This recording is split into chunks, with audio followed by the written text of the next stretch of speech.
하나님 말씀은 누가복음 15장 25절에서 32절까지 우리 교독합니다. 제가 25절 읽고 여러분 26절 읽으면서 누가복음 15장 25절 25절 제가 읽습니다.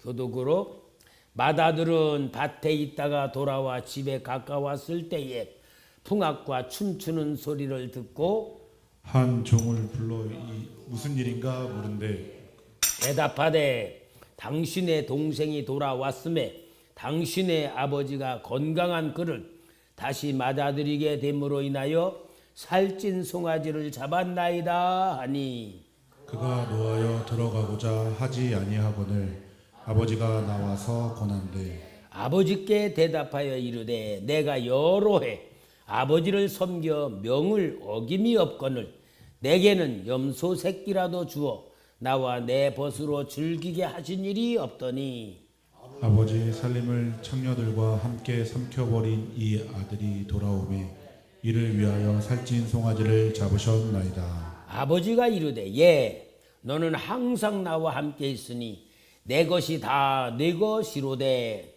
이 내 동생은 죽었다가 살아났으며 내가 잃었다가 얻었기로 우리가 즐거워하고 기뻐하는 것이 마땅하다 하니라. 아멘. 자, 지난 시간에는 이 작은 아들이 배은망덕한 짓을 하고 정말 인간답지 못한 짓을 했어도 아버지는 그 아들을 반격에 맞아들여서 저희 제일 좋은 옷도 입히고 가락지도 끼워주고 송아지를 잡아 잔치를 하면서 아버지의 그 기쁨을 온 동네 사람과 함께 다 누렸는데 오늘 여기 25절에 보니까 맏아들은 밭에 있다가 돌아와 집에 가까이 왔을 때에 풍악과 춤추는 소리를 듣고 라고 맏아들에 대한 얘기가 여기 25절부터 나와요.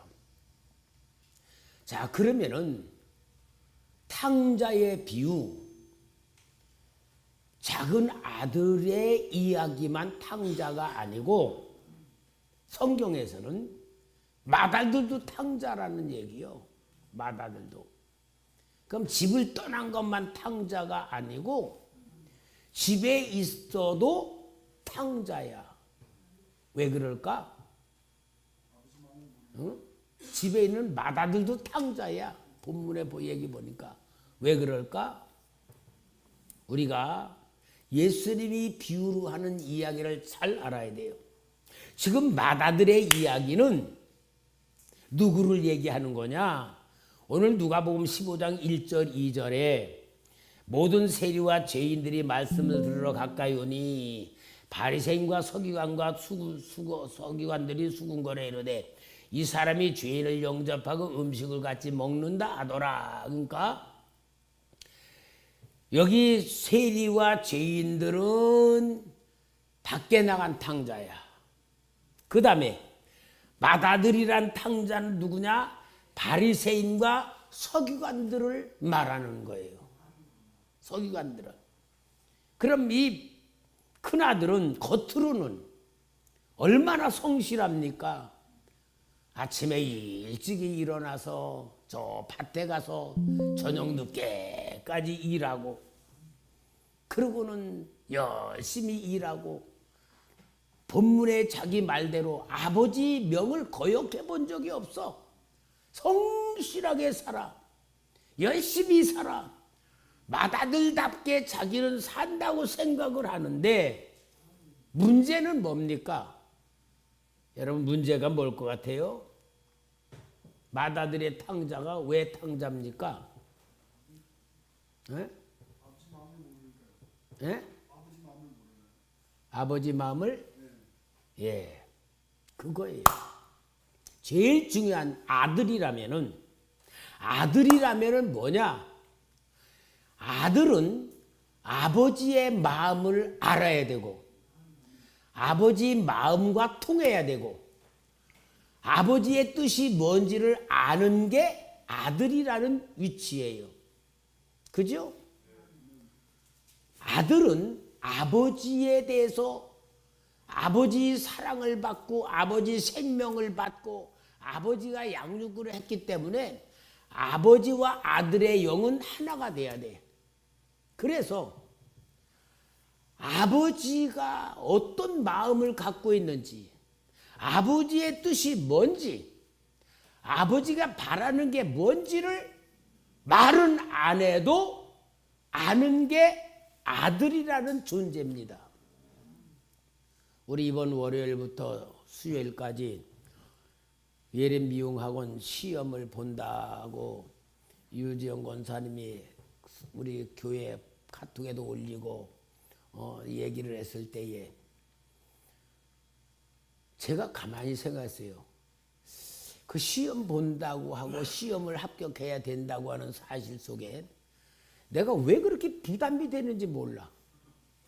하나님 다 붙여줘야 됩니다.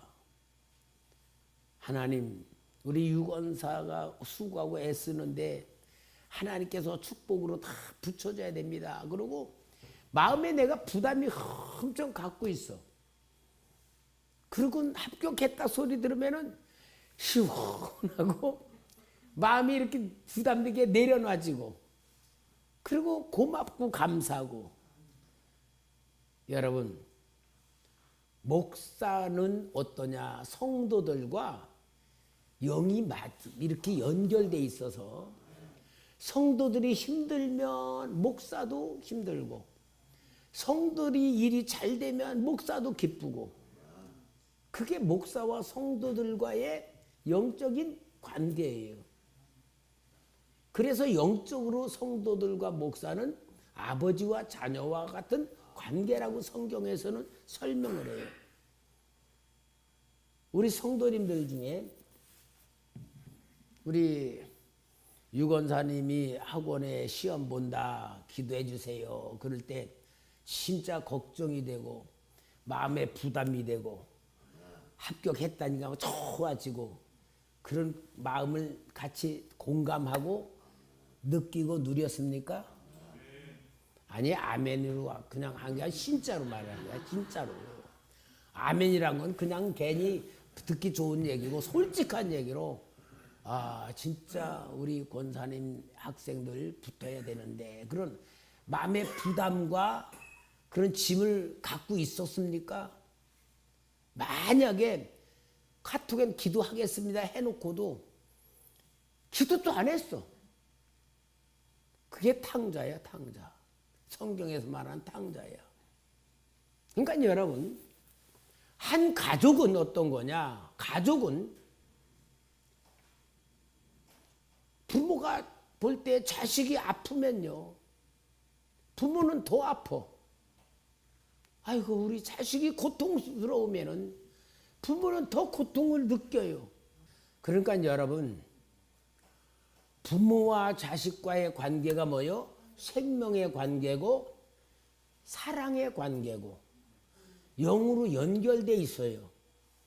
그러니까 우리 성도들은 성령으로 하나 돼 있다는 얘기는 뭐냐? 진짜 교회의 본질은 성도의 고통을 같이 나누고 성도의 기쁨을 같이 나누는 게 교회라고 하는 예수 생명으로 만들어진 공동체란 말이야. 그러니까 그런 가운데에 있을 때에 바로 생명의 관계가 구원받은 성도들의 한 관계라서 우리 하나님을 아버지로 우리가 모시고 우리는 뭐요? 사랑하는 형제 자매. 이게 생명의 관계예요. 근데 오늘 여기 맏아들은 아버지로부터 맏아들이야. 맏아들은 뭡니까? 구약 성경에 보면은 아버지의 재산을 3분의 1을 상속받을 그런 자격이 있어요. 3분의 1을. 그러면은 3분의 1을 유산받는다는 건 뭐냐? 아버지의 모든 것을 그냥 받는다는 것을 상징적으로 얘기하지만 아버지의 모든 걸 상속받은 것만큼 책임진다 그 말이야. 그러니까 책임감이 있어야 돼. 어떨 만큼? 아버지의 마음을 알고 아버지의 그 모든 것을 그대로 이어받아서 영적인 상속자까지 되어야 되는데, 이 큰아들은 자기 딴에는 아침 일찍이 가서 저녁 때까지 열심히 밭에 가서 일을 해. 일을 하면서 나는 성실하다, 나는 열심히 일한다, 그거 가지고 막 하면서 하는데, 맏아들이 지금 하고 있는 일은 누구도 할 수 있어요? 종들도 할 수 있는 일이야. 머슴들도 할 수 있는 일이야. 머슴들도 할 수 있는 일인데 맏아들이 그게 자기 일이라고 하고 있는 거예요. 그러니까 아버지 마음에 대해서는 관심이 있다 없다? 전혀 없는 거예요. 어떤 면으로는 남과 다를 바가 없어. 여기에 남과 다를 바가 없는 이유가 뭐예요? 자기 동생이 돌아왔는데 기뻐하지 않고 뭐라 그래요? 30절 아버지의 살림을 창녀들과 함께 삼켜버린 이 아들이 돌아오매. 누구의 아들이라고? 아버지의 아들. 자기하고는 뭐예요? 관계가 있다 없다? 없는 거예요. 완전히 이놈은 내가 상대 못할 놈이요. 그럼 아버지가 볼 때는 이놈은 맏아들이란 놈이 아버지의 아들인 동시에 아버지가 진짜 사랑하는 동생이 들어왔다면 자기 마음에 안 맞아도 누구 마음에 맞춰야 돼? 김장로님, 누구 생각해? 나를 안 보고 딴 데 봐서 말해. 여러분, 내가 마음에 안 들어도 아버지를 생각한다면 아버지 마음에 맞춰야 되잖아. 그래서 아버지 마음에 맞춰주는 게 아들이야. 근데 여기 보니까 창녀들과 함께 삼켜버린 이 아들이 돌아오매. 그 말은 뭐예요? 돌아와야 된다, 안 돌아와야 된다? 안 돌아와야 되는 거예요. 얼마나 아버지 마음을 진짜 아프게 하고 있는 아들인가를 보여줘. 차라리 아무 소리 안 했으면은 아버지 마음이 덜 아플 거야. 아버지는 그 아들이 너무 기쁘고 반가워서 행복한데, 형이라고 하는 놈이 안 돌아왔으면 좋았다고 말하는 것을 얘기할 때 아버지 마음이 어떠냐는 말이야. 여러분, 이게 지금 성경의 이야기인 동시에 오늘 우리 얘기입니다. 그러니까 교회 밖에 있는 탕자와 교회 안에 있는 탕자를 얘기하는 거예요. 여러분, 교회 안에서 예수 안 믿는 사람, 교회만 다니고 예수 안 믿는 사람, 교회 밖에서 나는 예수를 안 믿는다는 사람, 누가 돌아오기가 쉬울까? 교회 밖에 있는 사람은 자기가 예수를 안 믿고 있다는 걸 알아. 그럼 돌아올 가능성이 있어. 근데 교회 안에 다니면서도 예수는 안 믿어.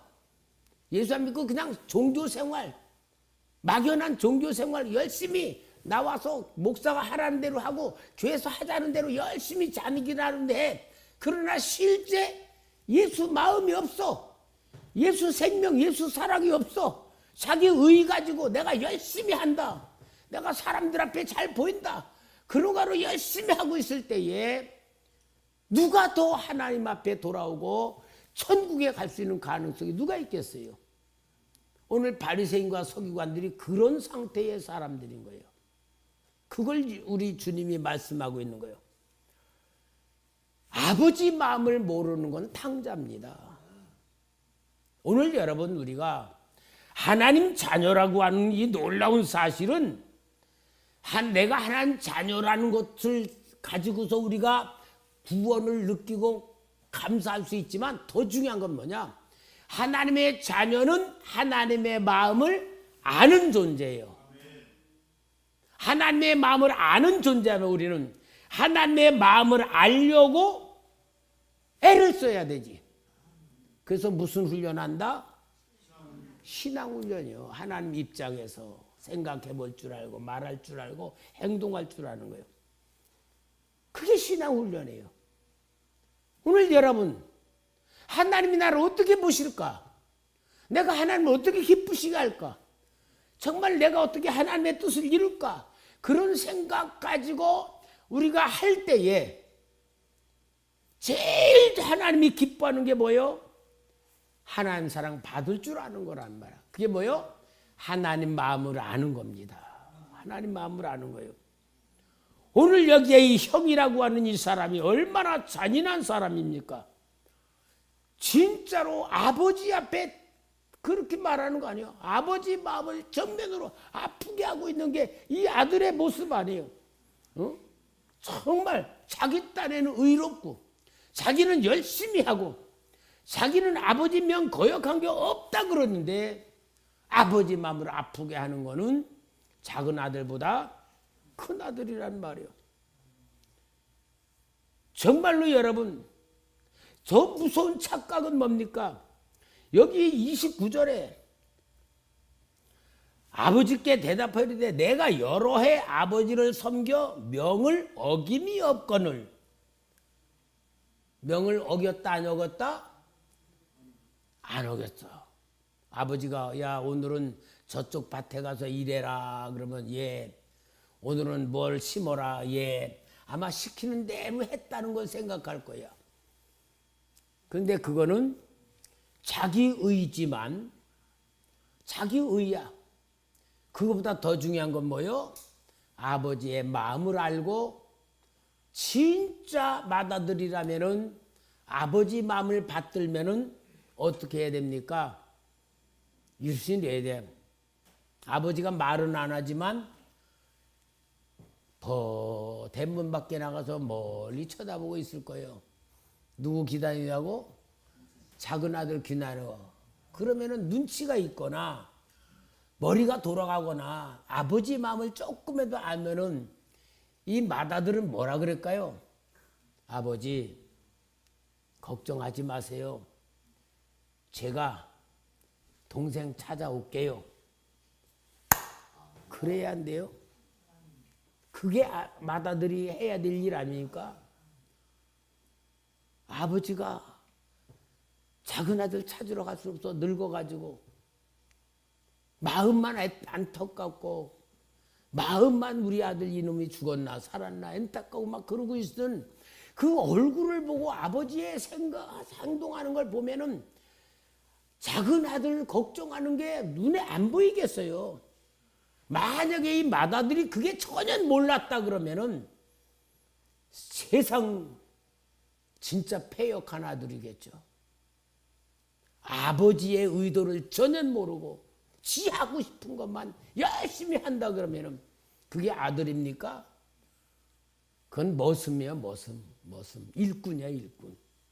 오늘 여러분, 우리는 이 비유를 통하여 나 자신을 돌아보아야 됩니다. 진짜 내가 아버지 마음을 얼만큼 알면서 신앙생활하고 아버지가 정말 무엇을 원하시는가를 알아볼 줄 아는 아버지 마음을 보는 눈이 있어야 되는 거예요. 오늘 여러분 진짜 우리는 잘못된 사람, 문제를 일으킨 사람, 뭔가 윤리 도덕 잘못된 사람, 그런 사람을 볼 때에 보는 눈으로 정죄하거나 판단한다면은 그것도 죄예요. 오늘 우리는 진짜 하나님이 내게 베푸는 은혜를 입는 것만큼 하나님이 나를 사랑한다는 것을 느끼는 것만큼 믿어지는 것만큼 그냥 우리는 그 자리에 앉아서 신앙생활해야 될 게 아니에요. 아버지의 마음을 알고 아버지의 관심이 어디 있는지를 안다면은 전도 대상자들 위하여 기도해야 되고 전도해야 되고 진짜 이웃을 구원시키는 것이 아버지의 마음이란 걸 알아야 될 줄 믿습니다. 오늘 여러분, 우리는 정말 아버지 마음을 모르는 그러한 어리석은 큰아들이 될 수 있는 게 너무나 많은 거예요. 여기에 아버지는 진짜 이 아들에게 뭐라 합니까?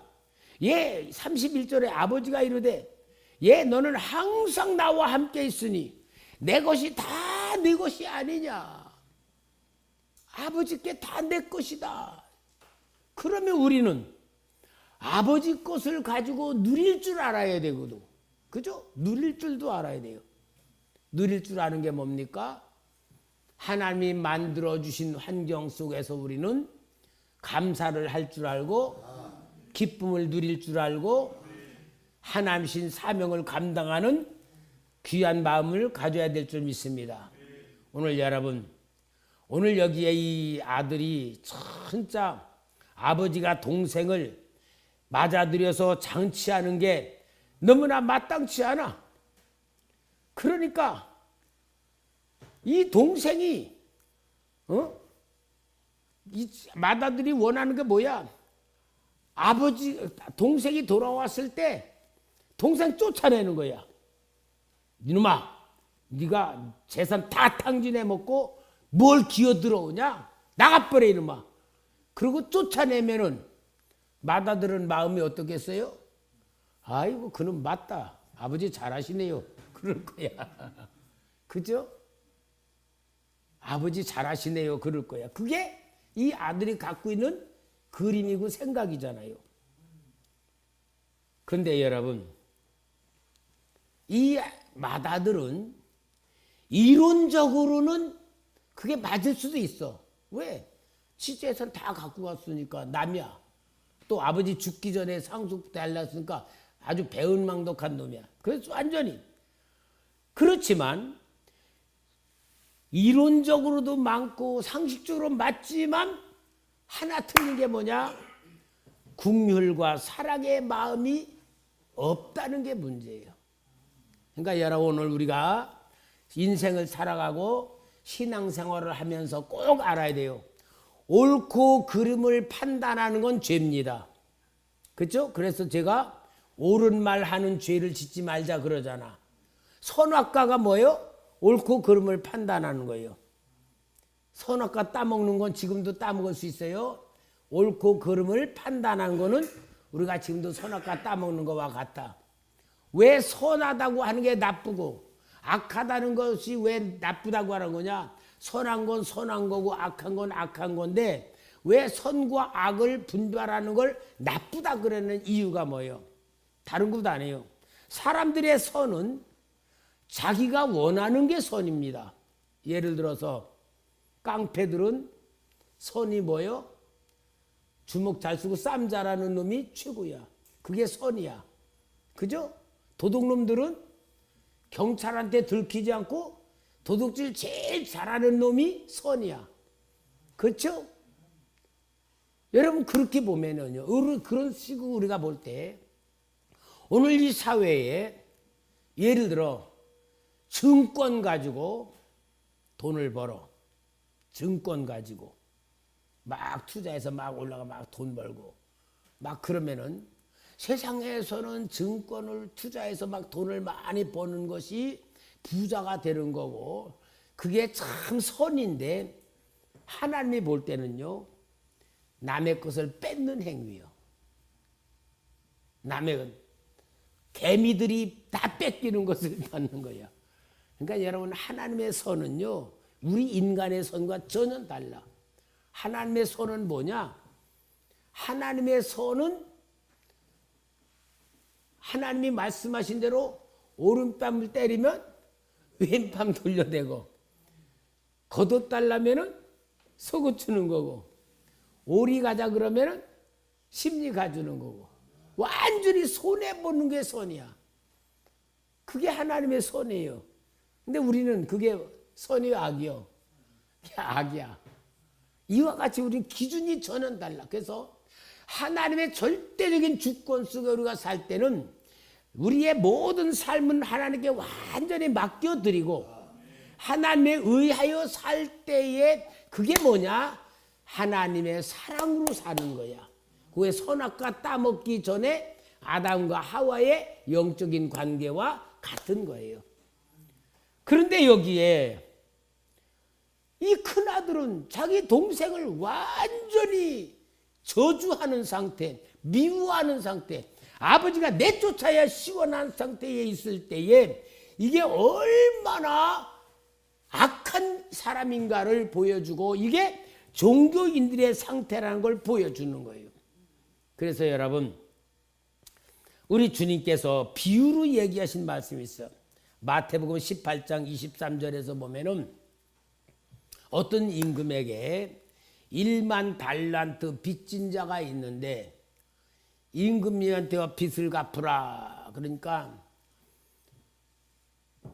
임금님에게 빚 갚겠다고 말하는데 실제로는 갚을 능력이 없어. 1만 달란트라는 것은 그 당시에 한 국가의 예산만큼 큰 거야. 그러니까 임금이 못해요? 다 탕감해 줬어. 다 탕감해 줬는데 이 사람이 탕감을 받고 가다가 보니까 자기에게 100 데나리온 빚진 자 만났어. 근데 그 사람을 잡아서 옥에 가뒀다 그랬어. 100 데나리온은 뭐냐? 한 사람이 석 달 열흘 일한 임금. 석 달요. 그것도 많잖아요. 100일 동안 일한 것 품값이니까. 근데 감옥에 가뒀다는 소리를 임금이 들었어. 그래서 임금이 그 1만 달란트 받은 탕감해준 자 잡아다가 감옥에 가뒀다는 얘기요. 그러면서 뭐라 그러냐? 마태복음 18장 35절에 같이 읽어봐요. 35절 시작. 형제를 용서하지 아니하면 나의 하늘 아버지께서도 너희에게 이와 같이 하시리라. 이거를 얘기하는 거예요. 그러니까 마다들은 용서가 전혀 없는 거예요. 오늘 여러분 우리가 주님과 같은 기도에도 하잖아요. 마태복음 6장 12절에 우리가 우리에게 죄 지은 자를 사하여 준 것 같이 우리 죄를 사하여 주옵시고. 이 말을 바꾸면 우리가 우리한테 죄 지은 자를 용서 안 해주면 하나님이 용서한다 안 한다? 안 한다는 얘기요. 용서를 받았으면 용서하는 것이 우리의 의무야. 그래서 마태복음 6장 14, 15절 같이 봐요. 14, 15절 한번 같이 읽을까요? 시작. 너희가 사람의 잘못을 용서하면 너희 하늘 아버지께서도 너희 잘못을 용서하시려니와 너희가 사람의 잘못을 용서하지 아니하면 너희 아버지께서도 너희 잘못을 용서하지 아니하시리라. 이것이 바로 우리에게 준 의무입니다. 하나님의 사랑을 받았으면 우리는 사랑해야 될 의무가 있고 하나님의 용서를 받았으면 우리는 용서해야 할 의무가 있고 이게 하나님의 법이에요. 하나님의 마음이야. 근데 우리가 이런 것이 없이 예수 믿는다고 하면서도 억울한 일을 참지 못하고 손해본 일에 대해서도 참지 못하고 죽어도 내가 손해 안 보려고 그러고 이런 법으로 사는 게 누구의 법이요? 육신의 법이고 내 법이 될 때에 하나님의 은혜를 못 느끼고 하나님의 역사를 참여하지 못하는 어리석은 자가 되는 겁니다. 우리가 오늘 가장 중요한 것은 아버지의 마음을 아는 자녀입니다. 아버지의 마음을 아는 자녀. 예수 믿는다고 해서 그냥 내가 일방적으로 예수 믿는다는 믿음이 아니에요. 예수를 믿는다면은 아버지의 마음을 가지고 살아야 되고 아버지 마음을 우리는 실행할 줄 아는 게 너희가 긍휼을 받았으면 긍휼을 입어야 된다는 말이에요. 그러므로 여러분 오늘가 신앙생활이란 건 그냥 교회만 왔다 갔다 하는 것이고 그냥 우리가 뭐 교회에서 무슨 예배 드리고 이런 것이 전부가 아니고 우리의 삶의 실체가 정말 하나님의 마음에 맞아야 되고 하나님의 뜻에 맞아야 되고 하나님의 인정을 받아야 되는 겁니다. 우리는 하나님에 대한 생각 없이 일방통행적인 신앙생활, 내가 그냥 하면 되는 신앙생활, 이게 아니고 하나님과 나의 영적 관계를 통하여 하나님이 진짜 나를 어떻게 보실까? 하나님이 나를 인정하실까? 하나님이 나를 칭찬하실까? 하나님이 나를 책망하실까? 그런 걸 볼 줄 알아야 돼요. 그래서 요즘 요한계시록을 저녁 기도회 하면서 요한계시록 2장과 3장의 7 교회들에 대해서 우리 주님께서 말씀하시면서 제일 첫째는 칭찬해주고 두 번째는 책망. 그러나 서머나 교회와 빌라델비아 교회는 책망이 없죠. 그 다음에 권면의 말씀이 있고 그 다음에 약속의 말씀, 4가지가 다 있는데 마지막으로 뭐냐? 성령이 교회들에게 하시는 말씀을 들을지어다. 그러니까 여러분, 우리는 성령이 우리에게 하는 말씀을 들어서 내가 칭찬도 받아야 되고 책망도 깨달아야 되고 권면도 우리가 받아야 되고 약속도 받아야 돼요. 그냥 내가 하고 싶은 대로 그냥 해나가는 게 아니에요. 우리는 꼭 하나님이 나에게 어떻게 보시는가를 우리가 생각하지 않으면은 우리는 신앙생활에 진짜 무서운 결과도 있습니다. 회개할 줄 모르고 자기 자신을 돌아볼 줄도 모르고 내가 하고 있는 게 그냥 정상인 줄 착각하면요. 라우디게아 교회 같은 데는 예수님의 밖에서 문을 두드리고 계시면도 그 두드리는데도 열지 않고 있으면 라우디게아 교회 결론은 천국 가겠어 못 가겠어? 예수님 없는 교회가 어떻게 천국 가요? 예수님 없는 성도가 어떻게 천국 가요? 그거와 같은 거예요. 사랑하는 성도 여러분, 오늘 예수님께서 탕자의 비유라고 하면서 두 탕자, 집을 밖을 나간 탕자, 집 안에 있는 탕자, 집 밖에 있는 탕자는 돌아왔어. 그러나 집 안에 있는 탕자는 돌아오지 않았어. 우리 아버지의 말을 듣고 어떻게 했는지 몰라. 그러나 여기 아버지의 권면으로 그냥 끝나는 것을 볼 때에 회개할 줄 모르는 유대 종교 지도자들, 또 남들을 정죄하고 책망하는 데에 완전히 눈이 떠져 있는 바리새인들과 서기관들, 율법사들, 종교고인들이 바로 이 대상자라는 걸 기억할 때에 오늘도 우리가 신앙생활 한다고 하면서 진짜 나를 돌아보지 아니하면은 이와 같은 집안에 있는 탕자라는 사실을 기억하면서 오늘도 우리가 자신을 돌아볼 줄 알고 아버지의 마음과 하나가 되는 귀한 아들 되기를 주의 이름으로 부탁합니다.